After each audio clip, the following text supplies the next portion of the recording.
Divorced men. When has quick thinking saved your life? Story 1. My divorce wasn't dramatic at first, just cold. Then my ex got dramatic when she realized I wasn't begging. One night at 1:30 a.m., my phone lit up with emergency. It was her number. I almost answered out of habit. But something felt off. She never called me directly anymore, only emailed through our app like we were enemies in a war game. Quick thinking. I didn't pick up. I opened the co-parenting app and typed, "What's the emergency?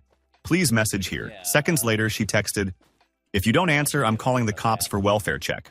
"I think you're drunk again." I hadn't had a drink in 2 years. That's when it clicked. She wasn't scared for me. She wanted a police report. I stood up, turned every light on, and started recording a video on my phone. Date, time, me sober, my kitchen, my water bottle, the book I was reading. Then I pulled up my Ring camera history and screen recorded the last hour. After that, I called a non-emergency line myself and calmly said, "My ex may request a welfare check." "I'm fine. I'm recording for documentation." Sure enough, 2 officers knocked 10 minutes later. I walked outside, hands visible, camera still rolling. I was polite, coherent, and I offered them water. They asked basic questions, looked around, then left. At 2:07 a.m., my ex messaged, "So you did answer," like she'd caught me. Number. I just outthought her. Next morning, my lawyer said, "That video saved your life," because she filed an emergency motion that afternoon, claiming I was unstable. The judge watched my calm, time-stamped recording and her frantic texts. Her emergency turned into her embarrassment. Story 2. Divorce court taught me one thing. Assume everything can be twisted. So when I saw my ex's cousin in the parking lot of my apartment complex, hood up, phone out, hovering, I didn't wave. I didn't confront him. I didn't even look directly at him. Quick thinking. I turned around and walked back into the lobby like I'd forgotten something. Inside, I called my neighbor, retired guy, always awake, asked him to watch from his window. Then I stepped into the concierge area where there are cameras and waited. 5 minutes later, my neighbor texted, "2 people just came out from behind your car." I felt my stomach drop. I would have walked right into that. I waited another minute, then called the building manager and told her I thought someone was tampering with my vehicle. She came down with security. We walked out together. My ex's cousin was magically gone, but my rear tire was hissing like a snake. A nail had been shoved into the sidewall. Security pulled footage. You could see 2 figures crouch by my wheel, then stand and film my car like they were making a gotcha video. I could almost hear the future accusation. "He's reckless. He drives with the kids in an unsafe car." Because I didn't confront anyone, didn't yell, didn't shove a phone in someone's face, there was no clip of me acting violent. Instead, there was footage of them damaging my tire. The quick thinking wasn't heroic. It was boring.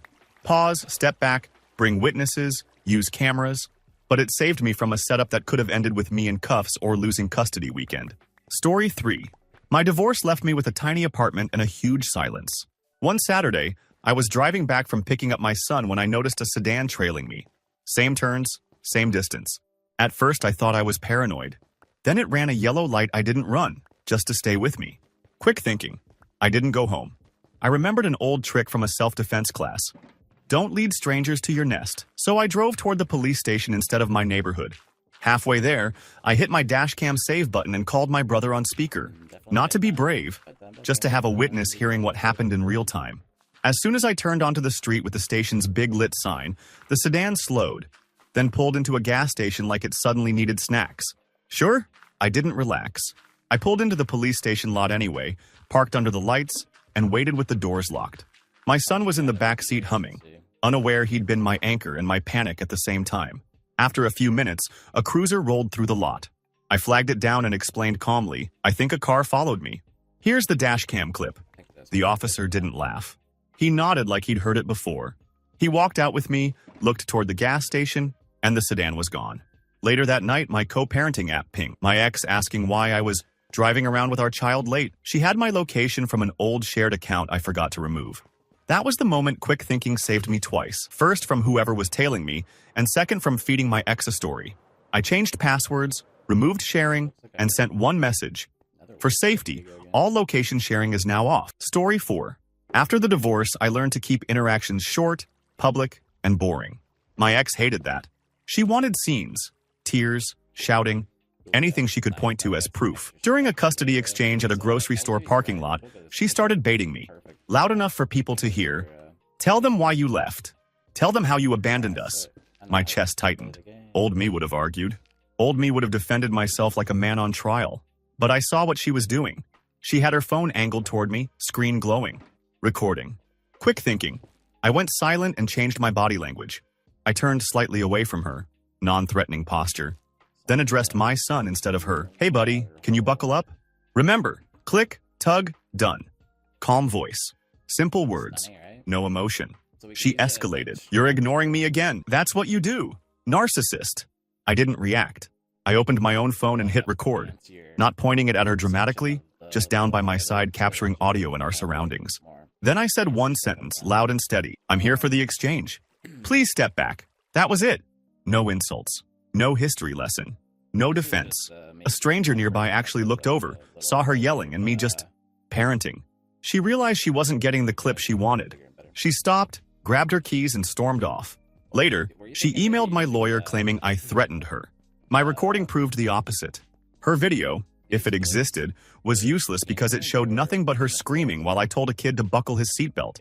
Quick thinking didn't save me from a car crash. It saved me from becoming the villain in someone else's edited story. Story 5. This one isn't about my ex trying to ruin me. It's about me almost ruining myself. A few months after the divorce, I was broke and exhausted. One night I got pulled over for a burnt-out taillight. Harmless, right? Except my brain screamed, this is it.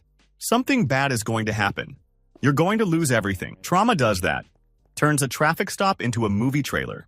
The officer walked up and asked, have you been drinking tonight? I hadn't, but my mouth got dry and my hands started shaking. Quick thinking. I didn't answer like a defensive guy trying to prove innocence.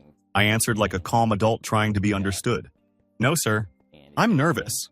I'm recently divorced and I'm not sleeping well, but I haven't had any alcohol. Then I did something I didn't know I was allowed to do. I asked for structure. What do you need from me? I can get my license and registration. Tell me where you want my hands. The officer's whole vibe changed. He relaxed. He nodded. Thanks for telling me. Keep your hands on the wheel while I run your info. Turns out my registration was expired by a week because my mail was still going to the old house. That could have spiraled into a mess. Impound threats, fines, me panicking, saying something stupid. Instead, I said, understood. I can renew online tonight. Is there anything else you need right now? He gave me a fix-it ticket and told me to drive safe. The quick thinking wasn't tactical. It was emotional control, naming my nerves instead of letting them control my words. That night, I realized survival after divorce is mostly that, catching yourself before you make a bad moment worse. Story 6. My ex and I had a no surprises clause in our custody agreement, meaning neither of us could just move with the kid or change school without notice. She treated that clause like a suggestion. I found out the hard way when my son casually said, Mom says I might live with her aunt for a bit. I felt the blood drain out of my face. Her aunt lived 2 hours away. If she got him there and enrolled him somewhere, it would turn into a slow-motion kidnapping with paperwork. Quick thinking. I didn't argue with my ex. I didn't text anything emotional. I went straight to documentation mode. I asked my son gently, who told you that? When? I wrote his answers down word for word.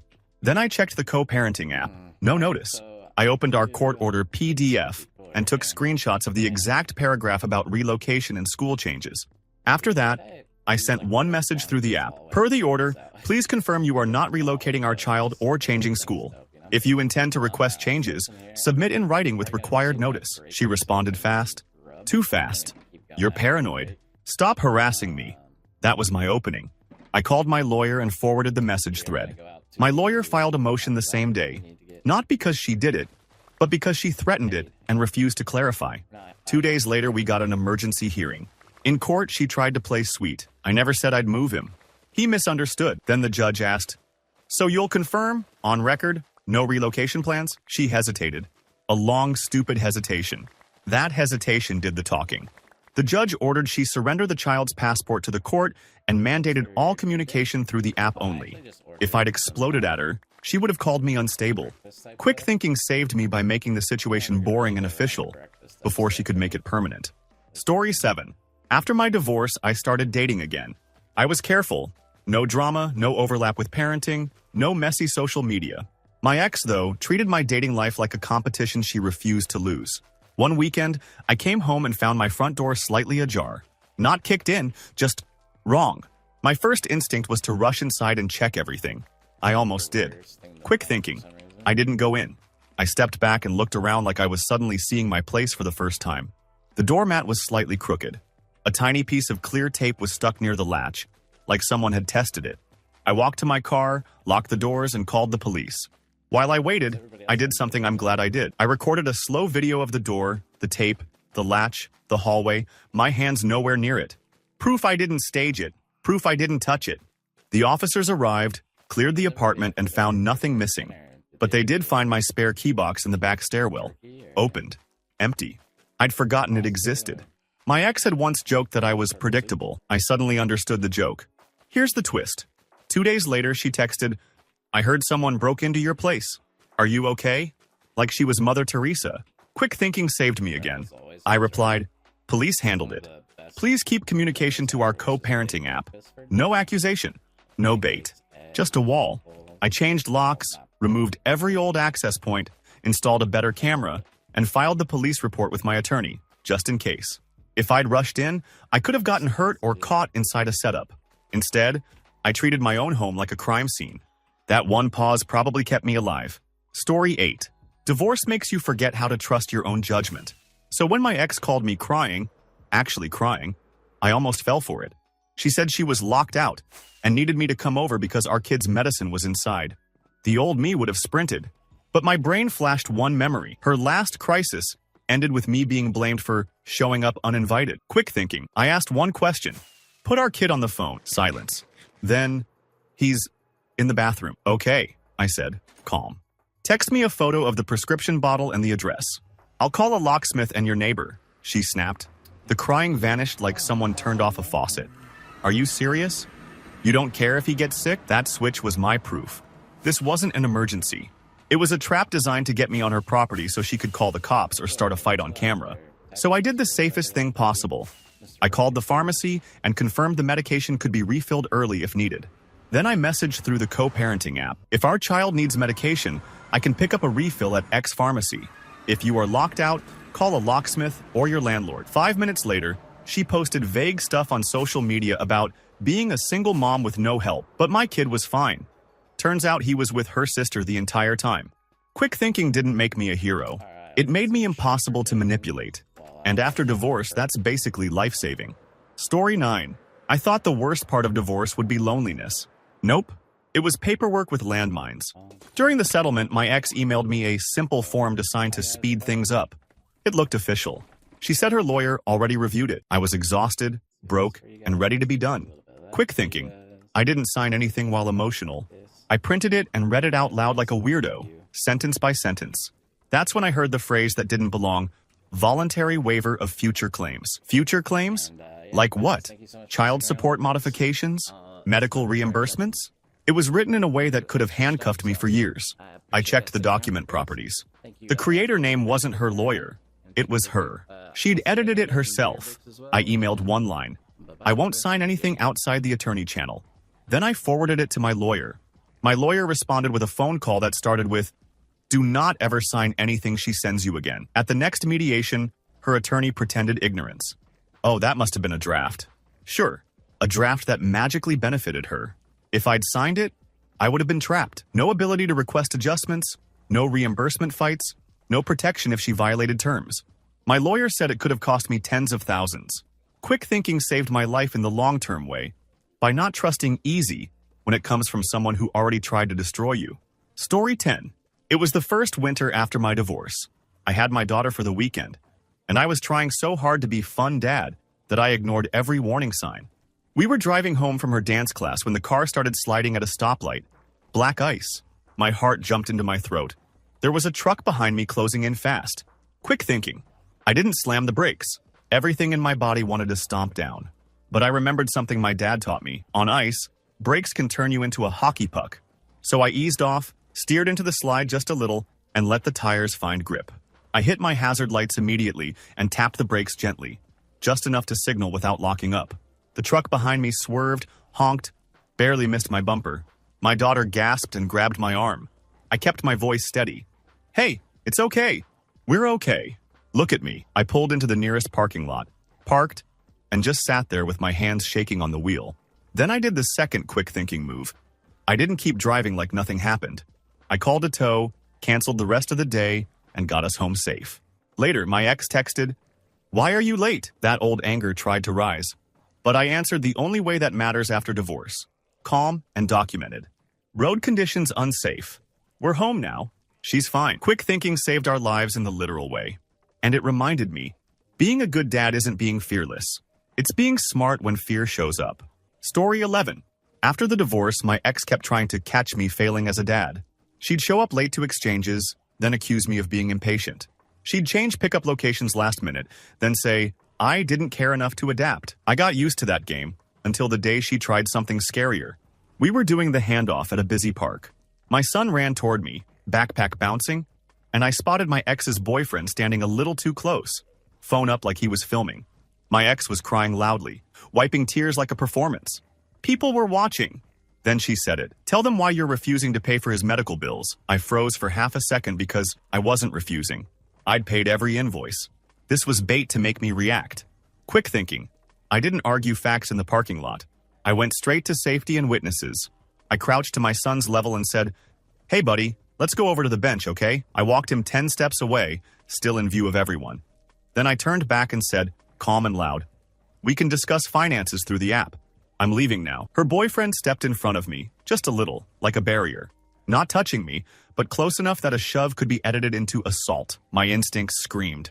So I did the simplest thing. I stopped moving. I held my hands open at my sides and said, please give me space. Then I looked past them and waved to a mom nearby and asked, Ma'am, could you please stay here for a second? I just need a witness while I leave. Her face changed. She didn't like being asked to witness. Neither did my ex. Suddenly the crying became, you're embarrassing me. Exactly. I walked around them slowly, got my son into the car, buckled him, and drove straight to a police station parking lot. Not to report them, just to finish the exchange somewhere with cameras. Then I wrote a short note in the app. Exchange completed. Please do not block my path during pickups. They wanted a viral clip. Quick thinking turned it into a boring record. Story 12. My divorce was finalized on a Tuesday. On Friday, my ex called me like we were still married. I'm having a panic attack. I need you. Please. Old me would have gone. I was trained to be her emergency contact. But I'd learned a brutal truth. Every time I rescued her, she punished me later for controlling her. Quick thinking. I redirected her to the right help without becoming the villain. I said, I'm sorry you're struggling. I'm going to stay on the phone while you call your sister or 911. Which do you want? Silence. Then anger. So you're abandoning me? I didn't bite. I'm not abandoning you. I'm making sure you have support. If you're in danger, call emergency services. She started sobbing again. Then her tone flipped. Sharp. Fine. I'll just tell everyone you left me to die. That's when I knew this was more about control than crisis. My quick thinking became documentation. I sent one message through the co-parenting app. Per your call at 6:14 p.m., you stated you were having a panic attack. I encouraged you to contact family or emergency services. Within minutes, her sister texted me, confused, saying my ex was totally fine and just upset you wouldn't come over. Here's why it saved my life. The next week, she tried to claim in court filings that I was emotionally abusive and ignored medical emergencies. My lawyer attached my calm app message and her sister's text. The story collapsed. Quick thinking isn't always a clever move. Sometimes it's choosing the one response that can't be twisted later. Story 13. A month after the split, I finally felt stable enough to go on a first date. Nothing serious, just coffee. I didn't even tell my ex. She didn't need to know. When I got back to my car, there was a sticky note on the windshield. Cheater. My stomach turned cold. We were already divorced. Cheater didn't even make sense. But it made one thing clear. Someone wanted drama. Quick thinking. I didn't rip the note off and throw it away. I photographed it from every angle, including the parking lot around it. Then I checked my car for anything else, because notes are sometimes the appetizer. Under the wiper, barely visible, was a cheap tracker taped inside a plastic bag. Not an AirTag, one of those generic magnetic ones. I sat in my car shaking, then did the best thing I could. I didn't drive home. I drove to a well-lit mechanic chain near a main road and told them, I think someone put a tracker on my vehicle. Can you remove it while I record? They looked at me like I was paranoid until they saw it. The manager removed it with gloves and put it in a bag. I called the non-emergency police line and made a report. I also changed every password that night. Email, phone carrier PIN, bank logins. 2 days later, my ex casually asked in the co-parenting app, how was your coffee date? Like it was a joke. I didn't answer the question. I wrote, Do not surveil me. Communication only about our child. Then I forwarded everything to my lawyer. Quick thinking saved my life because that tracker wasn't just creepy. It could have led someone to my home, my kid, my routines. And it reminded me, after divorce, you don't just lock doors. You lock information. Story 14. The scariest moment of my post-divorce life wasn't court. It was a phone call from my son's school. Hi, we have someone here to pick up your son. She says she's authorized. My ex had no pickup rights on my days. We had a strict schedule because she'd tried to swap days and then keep him longer. Quick thinking. I didn't panic into an argument with the secretary. I went into checklist mode. Please do not release him. Tell me the person's name and ask for ID. Then ask her to wait while you call the officer on campus. Our school has a resource officer. Bless that man. The secretary hesitated, like I was being dramatic. I repeated calmly, "This is not authorized. Please follow your safety protocol." Then I opened my email, found the custody order PDF, and forwarded the exact page to the school administration with a highlighted screenshot of pickup rules. While doing that, I called my lawyer's office and left a message. Potential unauthorized pickup attempt. 10 minutes later, the school called back. It wasn't my ex. It was her friend who claimed my ex gave permission. The officer made her leave. Later, my ex messaged, "Why are you making everything so hard?" She was just helping. Helping would have been texting me first. This was a boundary test. Quick thinking saved my life because if my kid had walked out with the wrong person, it wouldn't have been a misunderstanding. It would have been a nightmare with a head start. Story 15. After the divorce, I started doing everything myself. Repairs, cooking, parenting, bills. Pride is expensive. One night, the smoke alarm went off while my daughter was asleep. I smelled something weird like burning plastic. I ran to the kitchen and saw the outlet behind the microwave sparking. Tiny flashes like angry fireflies. Quick thinking. I didn't throw water on it. I didn't yank the cord out with bare hands. I didn't stand there staring like a guy in a horror movie. I grabbed my phone and whispered, "Hey Siri, call emergency services," because my hands were shaking. Then I ran to the breaker box and killed power to the kitchen. The sparking stopped instantly. I took the microwave plug out safely, then woke my daughter gently, carried her outside with a blanket, and waited on the curb. The firefighters came and told me the outlet wiring was melting inside the wall. If I'd unplugged it first, it could have arced and ignited the insulation. If I'd tried to fix it like a tough guy, I could have burned my apartment down with my kid inside. My ex later said, "See, you can't even keep a home safe." That comment almost got under my skin. But I had the report. I had the timestamp. I had the proof that I did the right thing fast. Quick thinking saved our lives, and it also taught me something I wish I'd learned earlier. Asking for help isn't weakness. It's speed. Story 16. 2 months after the divorce, I moved into a cheap duplex and tried to pretend I was fine. One night, my son slept over and I woke up dizzy, like the room was tilting. I stood up and my knees almost folded. The air felt thick, heavy, like breathing through a towel. Quick thinking hit me like a slap. Carbon monoxide. I'd read one article years ago and never forgot the symptom list. Headache, nausea, confusion, flu at night.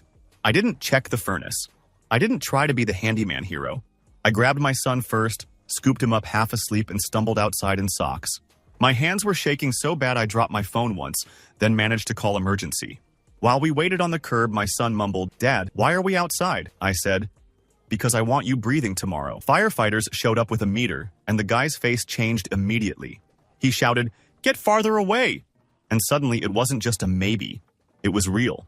They kicked my door open, shut the gas, and carried out our dog, limp. Then the paramedic looked at me and said, "If you'd gone back to sleep, you might not wake up." My ex texted later, "Why is the school saying you were in an ambulance?" I didn't answer. I watched them load my dog onto oxygen, lights flashing blue across the snow, and my son clinging to my jacket like he finally understood it wasn't drama. It was seconds. Story 17. I was leaving mediation when a guy in a cheap suit stepped into my path outside the courthouse. "Hey, Mark, right? You need to sign these." He held out papers like it was routine.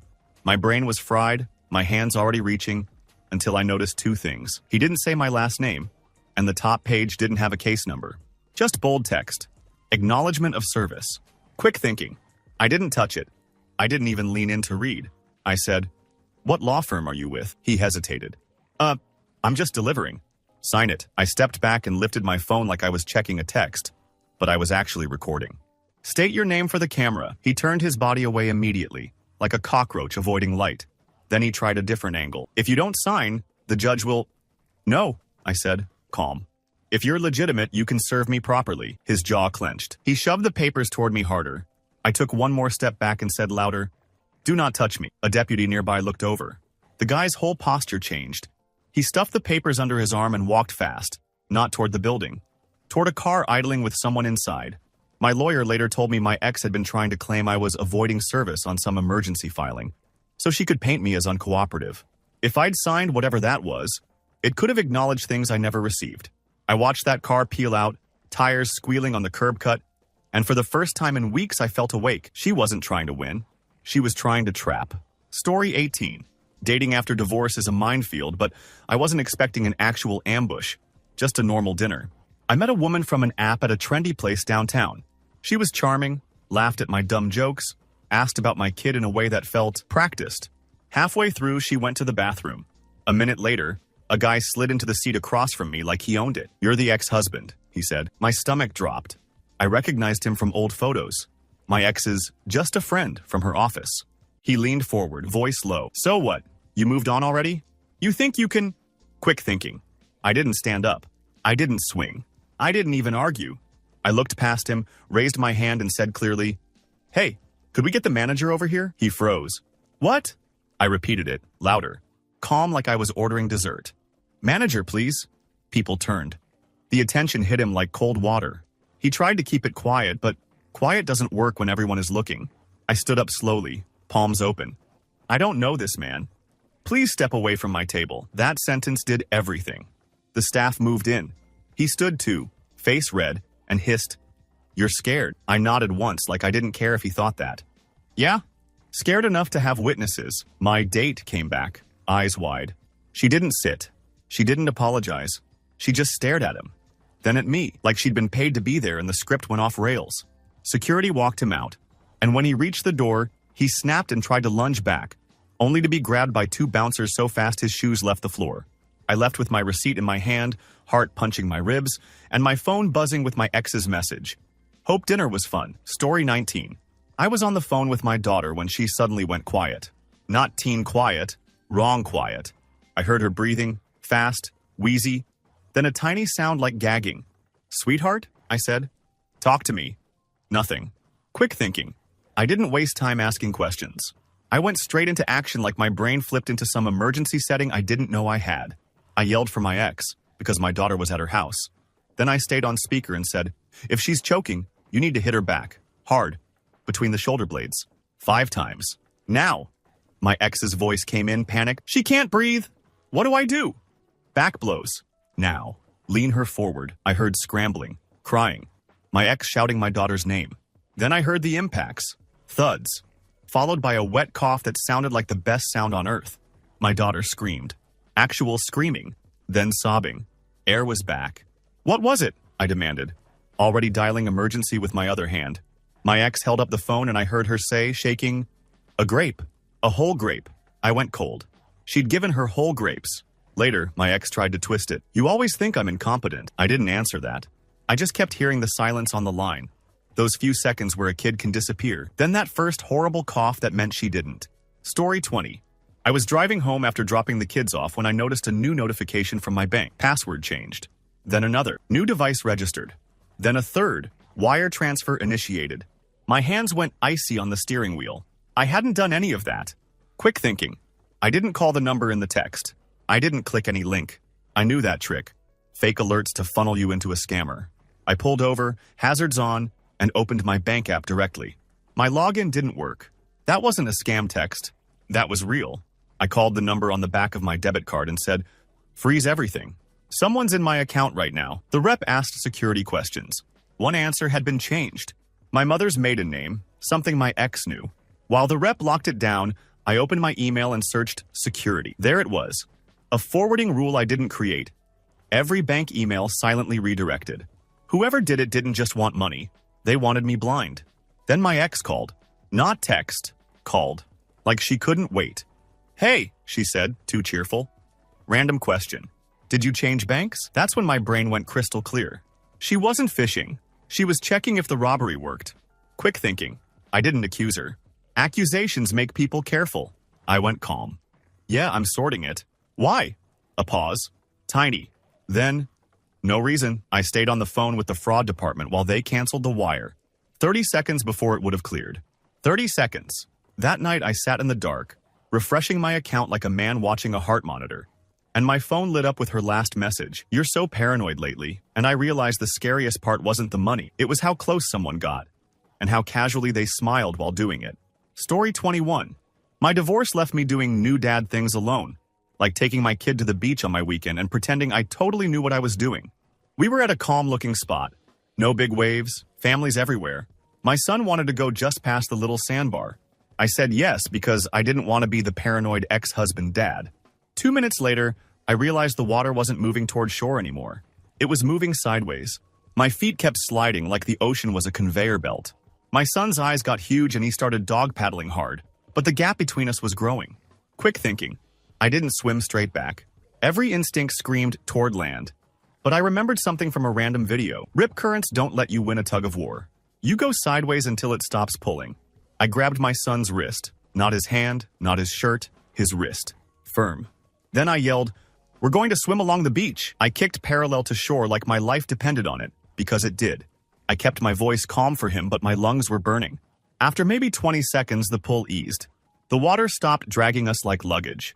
Then we angled in, not fighting the current anymore. We stumbled onto sand, both coughing, both shaking.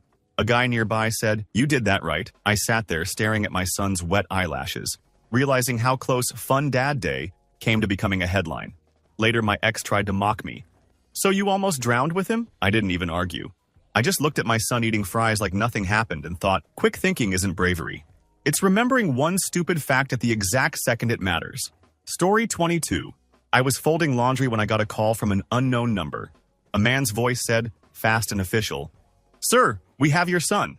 If you hang up, this gets worse." My heart stopped so hard it felt like my chest went hollow. I don't even remember standing up. He continued. "He was taken from school. We can make this easy if you cooperate." Quick thinking. I didn't scream. I didn't beg. I did the one thing my therapist drilled into me after the divorce. Slow down your body, then your brain catches up. I said, "Okay, tell me his full name." A pause. "Your son." "No," I said. "Full name." He snapped. "Don't play games." That was my second clue. Anyone who actually had my kid would weaponize details. This guy had none. But I still needed to be 100% sure. So I used our family code word. The dumb one we made during the divorce for emergencies. I said, "Put him on the phone. Ask him the code word. Silence." Then some muffled noise like a hand over a mic. Then a random kid crying clip, like from a video. My stomach turned, but I stayed steady. I said, "I'm calling the school and the police right now." And I hung up. My hands were shaking so bad I almost dropped my phone dialing the school. The secretary answered like it was any normal day. "He's in class." I had to sit on the floor. I actually laughed once like a broken person. Then I realized what almost happened. If I'd panicked, I would have driven somewhere, sent money, maybe even left my house empty. That's what they wanted. Divorce taught me to expect manipulation. I hate that it did. But that day, it literally saved my life. Story 23. My ex started dating a wellness guy who believed in herbs, detoxes, and natural calming. I tried to stay out of it. Then my daughter came to my place on my weekend and said, super casually, "Mom gave me special sleepy candy for my stomach." My stomach dropped. "Show me." She pulled a gummy from her pocket in a little baggie. No label, no dosage, nothing. My brain flashed every headline I'd ever seen. Quick thinking. I didn't accuse my ex. I didn't call to scream. I went straight to facts. I asked my daughter calmly, "Did you eat any already?" She nodded. 2. I took a photo of the gummy, the bag, and her face, awake but glassy. Then I called poison control. While on the phone, I checked her pulse and had her sip water. The specialist asked a bunch of questions and then said the sentence that made my knees weak. That could be THC or melatonin or something worse. "You need to go to urgent care now." At urgent care, the nurse took one look at my daughter's droopy eyelids and said, "We'll test." The test came back. THC edible. I felt rage, but quick thinking kept me from exploding in a way that could hurt my custody. I asked the doctor for a written report. I saved every discharge paper. I messaged my ex one line through the app. "Doctor confirmed THC exposure. All supplements/meds must be labeled and agreed in writing." My ex replied, "It was an accident. Don't be dramatic." The judge didn't call it dramatic when we went back to court. The judge called it unsafe. My ex lost decision-making power on medical stuff for a while. Quick thinking saved my kid's body that night, and saved my sanity later. because I had proof instead of just anger. Story 24. I was in the shower when the hallway outside my apartment started smelling like burned toast. Then the smoke alarm in the hall went off. One long, angry scream. I threw on a towel and opened my door a crack. The hallway was gray. Not a little smoky, gray like fog. And I could hear people shouting from the stairwell. Quick thinking. I didn't run for the elevator. I didn't fling my door open and inhale a lungful of smoke. I shut it, locked it, and got low. I grabbed my phone, called emergency, and gave my unit number. Then I soaked 2 towels, shoved one under the door gap, and kept the other over my mouth. My brain was weirdly calm, like it had a script. My ex used to laugh at my paranoid habits. Keeping a flashlight by the bed, always charging my phone. That night, those habits mattered. The dispatcher told me to stay put because the fire was in the stairwell below. People who rushed out were getting trapped in smoke. I stayed on the floor, phone in my hand, breathing through wet fabric, listening to boots thud on stairs and someone coughing hard. Firefighters eventually pounded on my door. I didn't stand up like a movie hero. I stayed low until they told me. They guided me out. And when we hit fresh air, I realized my hands were shaking so violently I couldn't even hold my towel. Outside, I watched smoke pour out of the stairwell and thought if I'd panicked and run, I might have run straight into the worst place. Divorce didn't prepare me for fire. But it did teach me to pause before I act, and that pause saved me. Story 25. This one's ugly, but it's real. After the divorce, my ex's brother decided I needed a lesson. He'd always hated me, and now he had a mission. I was leaving the gym when I saw him in the parking lot leaning on my car like it belonged to him. He smiled like we were old friends. Then he stepped closer and said, loud, "So you finally come out alone?" My gut screamed trap. His phone was in his hand, camera lens pointed just slightly upward. Not subtle. Quick thinking. I didn't say a word. Not one. I walked right past him into the gym entrance where the cameras are, went to the front desk and said, "That man outside is blocking my car. Can you call security and please stand with me?" He followed me in, still talking, trying to get a reaction. "Tell them what you did to my sister." He was baiting me into defending myself, raising my voice, becoming the clip. I stayed calm and said to the front desk, "I want a staff member to witness me leaving. If he approaches me, call the police." The moment I said police, his confidence cracked. Because bullies don't want consequences. They want chaos they can control. Security walked out with me.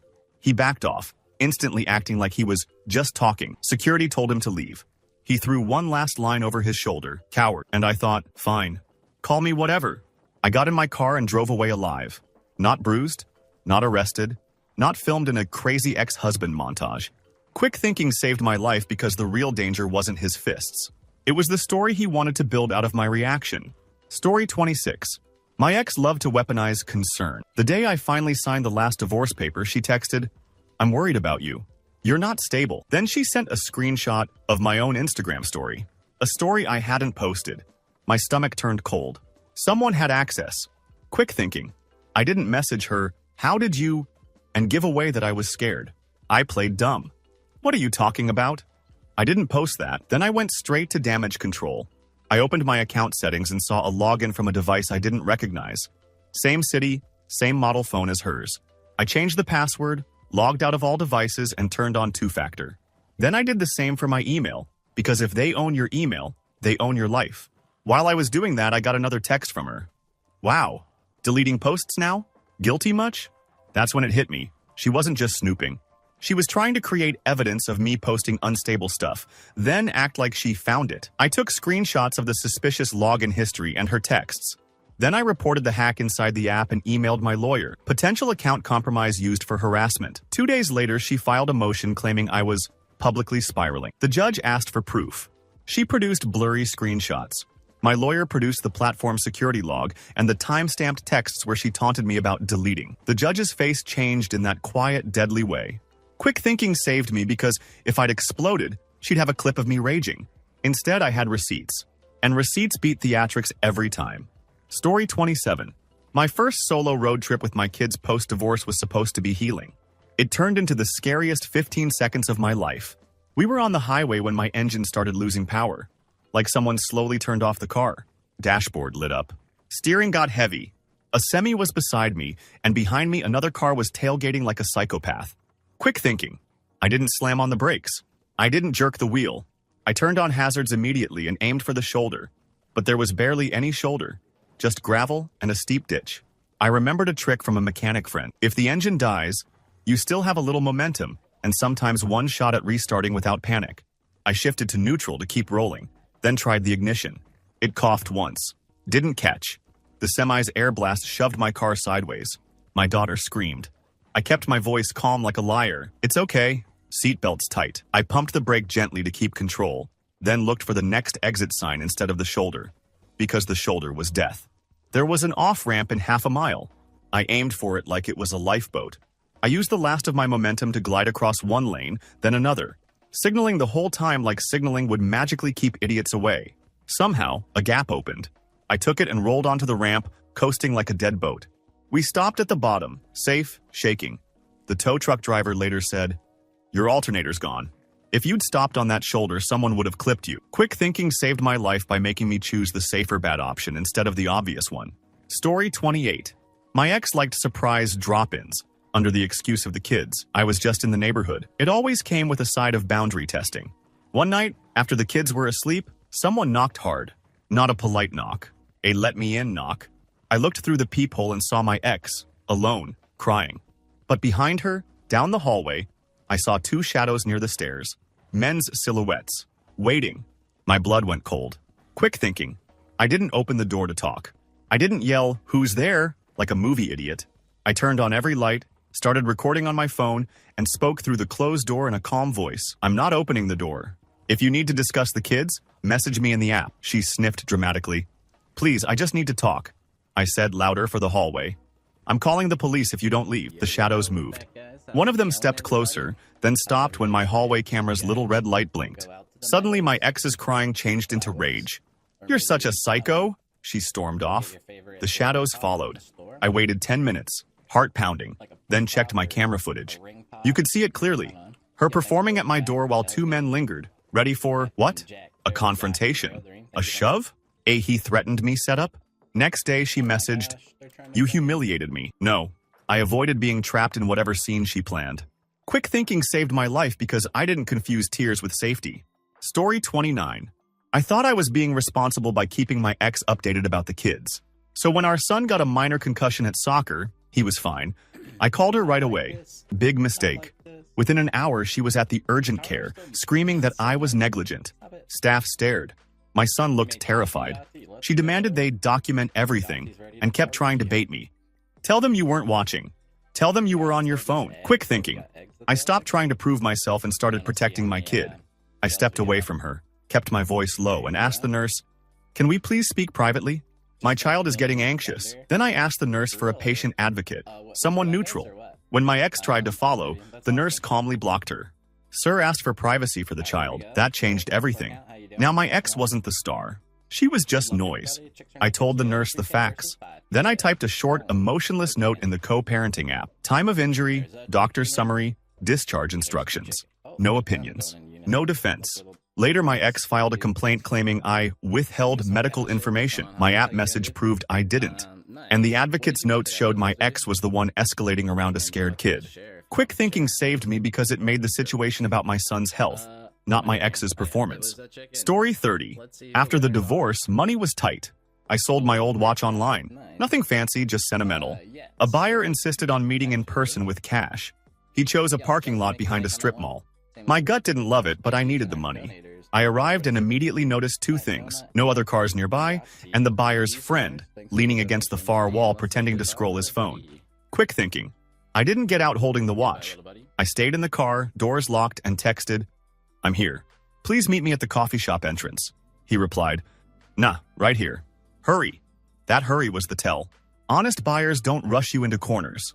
So I did the safest, awkward thing possible. I drove away. Not fast, just left. As I pulled out, I saw the friend push off the wall and start walking toward my car like he'd been waiting for me to open the door. My phone buzzed with angry texts. "Bro, WTF. Stop playing." I blocked the number and went straight to the police station parking lot again. My favorite place now, apparently. And sat there until my heart stopped racing. Maybe it was just a robbery setup. Maybe worse. All I know is that after divorce, you think you've survived the worst of humanity. Then you remember, there's always someone willing to exploit a tired man who needs cash. Quick thinking saved my life because I chose embarrassment over danger.